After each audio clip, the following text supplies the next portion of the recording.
will avoid a situation where we have victims of sexual offenders.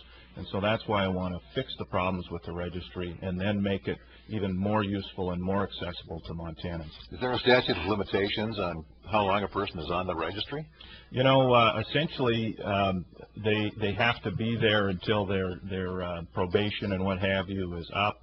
And certainly there are other situations, depending on circumstances, as to whether or not they should be on there longer. It's basically up to the judge, given the particular circumstances of that individual, whether or not they have a higher propensity to offend or what have you, as to what limitations will be placed on them. All right. Tell me a little about your background. I know you've been on the show before with David Berg. That's correct. The host of the show. I know you're from Bighorn County. I grew up in Hardin, Montana. My parents were small business people down there. I was the fifth of 5 boys.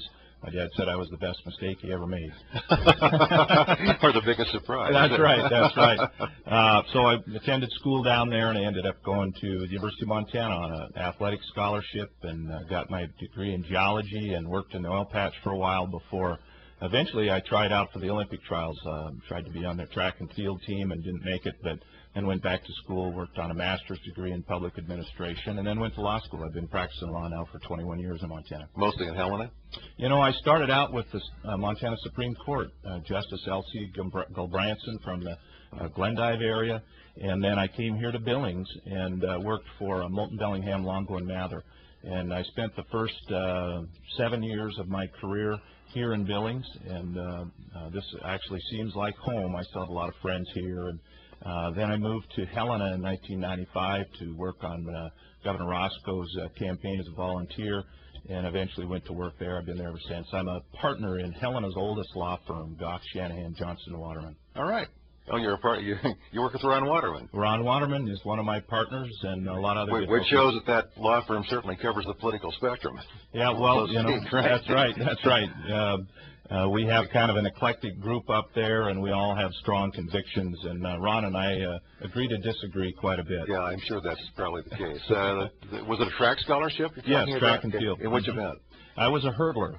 Yeah. High and low? High and low. We didn't have low hurdles at college. We had intermediate hurdles, and that ended up being really an event that I competed internationally in, and it's a great time. It taught me a lot of things, made a lot of friends, and paid for school, which is always good. Sure, you bet. So not making the Olympic team wasn't the end of the world then? No, it isn't, but it was a dream. It was a worthy dream to pursue, of course, and taught me a lot. It was a disappointing thing not to make the team, but it was worth a try. One interesting thing about the job you're going for is now and then I see an attorney general having to defend the state's position usually before the Supreme Court on something, and I know that the attorney general's personal opinion is the opposite of what he's saying in court. Right. A lot of times. So you're basically there to defend what the legislature has enacted, whether or not you personally agree with it. That's right. Correct. You know, the Attorney General heads a 750-employee, $75 million budget agency, and one of his or her primary responsibilities is to defend the laws of the state of Montana.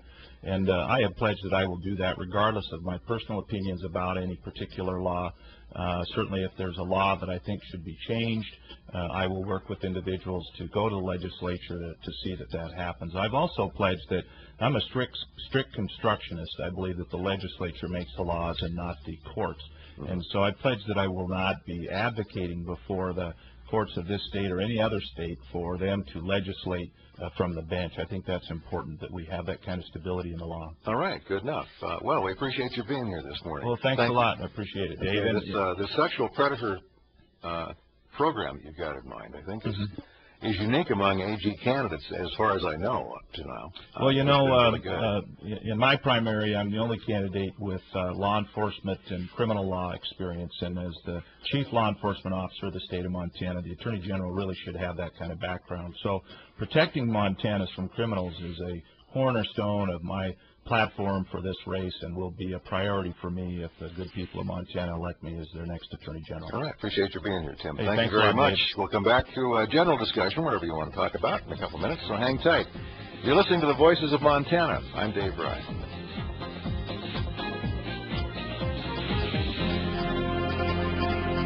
The last thing you want